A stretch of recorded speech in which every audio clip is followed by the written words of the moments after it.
அத்தியாயம் 2. அந்த இரவு நேரத்தில் அங்கிருந்த பெயர் பலகை அவளுக்குள் பலவித மாற்றங்களை உண்டு பண்ணி கொண்டிருந்தது. இன்னும் அந்த கடை திறக்கவில்லை என்றாலும் கூட அந்த பெயர் பலகை இரவின் இருளை விரட்டியபடி பிரகாசித்து கொண்டிருந்தது. அதிலும் கூட உரிமை என்னும் இடத்தில் இருந்த நந்தியின் உருவம் மட்டும்தான் அவள் விழிகளுக்கு தெரிந்தது. மேலே இருந்த சிவா என்னும் பெயரெல்லாம் அவளுக்கு தெரியவே இல்லை. பட்டென்று முதுகில் அடி விழுந்த பின்னரே அவள் இமைத்தட்டி விழித்தாள். என்ன வேடிக்கை! நந்தி என கை காட்டினாள் சிவன்யா. இப்போதான் தரிசனம் பண்ணிட்டு வந்த, இந்த நேம் போர்டையுமா இப்படி வெறிச்சு பார்த்துட்டு இருப்ப? அம்மா தாயே, உங்கள் அப்பா வீட்டுக்கு வந்திருப்பாருன்னு உங்கள் அம்மா என்ன காவலுக்கு நிப்பாட்டிட்டு கிளம்பிட்டாங்க. ஒவ்வொரு தடவையும் உன்னை பத்திரமா வீட்டில் விடுற வரைக்கும் எனக்கு பிரசாதம் செரிச்சிடுது. ஒழுங்கா உன் கூடையில் வச்சிருக்க பிரசாதத்தையும் எனக்கே கொடுத்துடு. வா சிவா என்று அவளை பவி இழுக்க அந்த நேம் போர்டில் இருந்த சிவப்பு நிறம் அவளுக்கு எதையோ உணர்த்தியது. ரத்தம் ரத்தம் என மனம் அடித்து கொண்டது.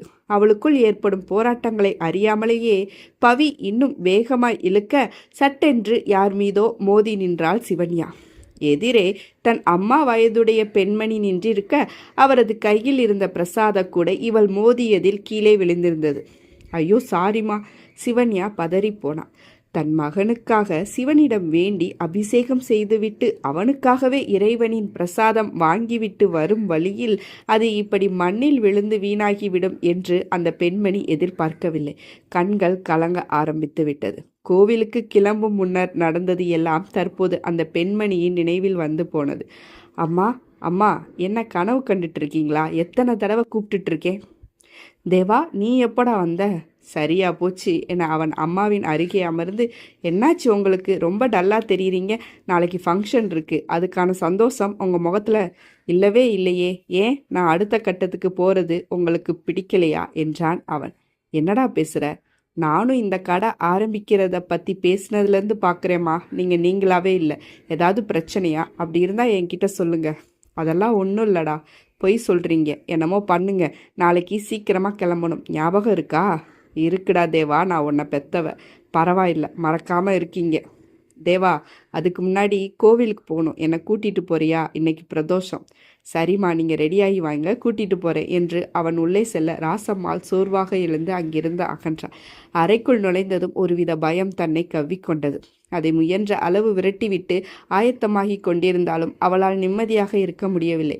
நாளை கடையின் திறப்பு விழா மட்டுமில்லை, தேவாவின் பிறந்த நாளும் தான். 27வது வயது நாளை ஆரம்பிக்கப் போகிறது. அந்த நாளுக்குரிய சந்தோஷம் ராசம்மாளிடத்தில் இல்லை. அதைவிட வேறொன்றே அவள் சிந்தையை போட்டு குடைந்து கொண்டிருந்தது. இந்த நாள் வர வேண்டாம் என்று அவள் மட்டும் நினைத்து கொண்டாள். ஆனால் காலம் யாருக்காகவும் நிற்காதே. நகர்வது அதன் வேலை, அதை கடப்பது நம் வேலை. இப்போது அந்த குரல் அவள் காதில் கணீர் என்று ஒலித்தது. அவன் கடை ஆரம்பிப்பது தொடர்பாக அலைந்து கொண்டிருந்த ஆரம்ப நாட்களில் ராஜம்மாள் அவனது ஜாதகத்தினை எடுத்துக்கொண்டு ஜோதிடரை பார்க்க சென்றிருந்தாள். அங்கே, இது பையனோட ஜாதகம். அவன் இப்போ புதுசாக தொழில் வேற தொடங்க போகிறான். அது விஷயமா நிறைய அலைச்சல் அவனுக்கு. எல்லாம் சரியாக நடக்குமா என்னன்னு கொஞ்சம் பார்த்து சொல்லுங்க என்று அவனின் ஜாதகத்தினை கொடுக்கவும் அதை வாங்கி ஜோதிடர் ஆராய தொடங்கிவிட்டார். ஒரே பையனா? சில நிமிடங்கள் கழித்து அவர் வாய் திறக்க, ஆமாம் ஒரே பையன்தான் என்றாள் இவள். வேறு எதுவும் கேட்காமல் கட்டத்தினை ஆராய்ந்தவர், பிறந்த நாள் வரப்போகுதில்லையா? அன்னைக்கு உங்கள் பையனுக்கு கண்டம் இருக்கு, உயிர் கூட போகலாம். உண்மையை உடைத்தது போல் அவர் சொல்ல சட்டென்று அதிர்ந்து போனாள் அவர். இப்படி சொல்லுவார் என்று எதிர்பார்த்து அவள் அங்கு வரவில்லை.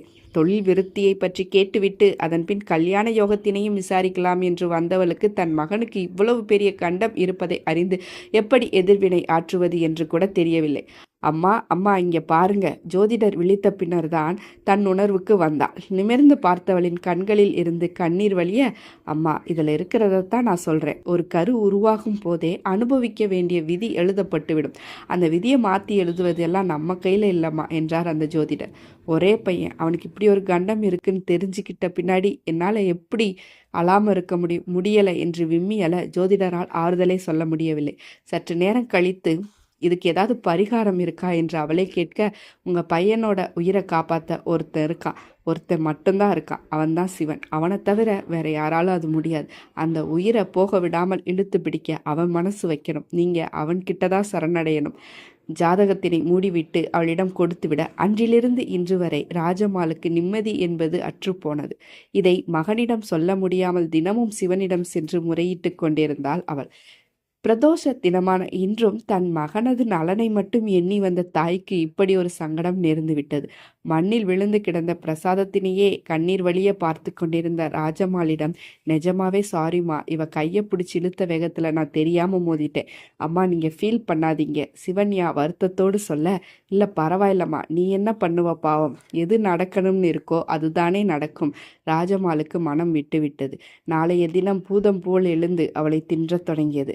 பிரசாதம் எல்லாம் கொட்டிடுச்சேம்மா, என்னால தானே, என்னை மன்னிச்சிடுங்கம்மா என்ற சிவன்யாவின் குரலில், விடுமா, எல்லாம் என் நேரம், பையனுக்காக அர்ச்சனை பண்ணிட்டு வந்தேன், இப்போ இப்படி ஆயிடுச்சு என சொன்னாலும் அவரது மனம் என்ன பாடுபடும் என்பதை அறிந்த சிவன்யா, அப்படி சொல்லாதீங்க, இருங்க, இப்போ என்ன பிரசாதம் தானே வேண்டும், இதுவும் நந்தி சிவன் கோயில் பிரசாதம் தான், வாங்கிக்கோங்க, உங்கள் பையனுக்கு கொடுங்க என்றார். வேண்டாம்மா, சிவா கொடுக்கிறத வேண்டான்னு சொல்லாதீங்கம்மா. என்னம்மா பார்க்குறீங்க, என் பேர் சிவன்யா, அதான் அப்படி சொன்னேன், உங்கள் பையன் நல்லா இருப்பார், நான் சொல்கிறேன்ல என்று சொன்ன உடனே அந்த பெண்மணியின் கண்ணீர் நின்று விட்டது. அம்மாடி சிவன்யா, ரொம்ப சந்தோஷமா, நீ சொன்னது எனக்கு அந்த சிவனே நேரில் வந்து சொன்ன மாதிரி இருக்கு, கொடுமா என்று மறுக்காமல் வாங்கி கொண்டார். கீழே விழுந்து கிடந்த பிரசாதம் மனதை முதலில் சுக்குநூறாக உடைத்திருந்த போதும் சிவன்யாவின் வாக்கில் அது தன்னை சமன் செய்து கொண்டது. நான் வர்றேம்மா என்று அவள் சொல்லிவிட்டு மீண்டும் அந்த நேம் போர்டை பார்த்து கொண்டு சென்றுவிட, ராஜமாலும் தன் மகனின் கடையை வெளியே இருந்து பார்த்த வண்ணம் பாரம் அகன்றவளாய் கிளம்பிவிட்டார். பாவம்டி அந்த அம்மா, ஏதோ கஷ்டத்தில் இருக்காங்கன்னு தோணுது, பையன் நல்லா இருக்கணும் வேண்டியிருக்காங்க, நாம தான் தெரியாதனமா அதை கீழே தள்ளி விட்டோம், அந்த பையன் நல்லபடியா இருக்கணும், இருப்பான் என சொல்லிக்கொண்டே வந்தவளை பவி வீட்டில் விட்டுவிட்டு கிளம்பி விட்டாள். தன் அறைக்குள்ளும் அதே நினைவுடன் புகுந்த சிவன்யாவிற்கு அந்த அறையே இரத்த கலரில் இருப்பது போலொரு பிரம்மை. கண்களை தேய்த்து தேய்த்து பார்க்க அப்போதும் கலர் மாறவே இல்லை. பிரதோஷ தரிசன திருப்தி அவளை விட்டு விலகி எங்கேயோ போயிருந்தது. சட்டென்று அவளது அறைக்குள் இருந்த நந்தியின் சிலையினை பார்க்க அவனும் அப்படித்தான் அவளுக்கு காட்சி கொடுத்து கொண்டிருந்தான்.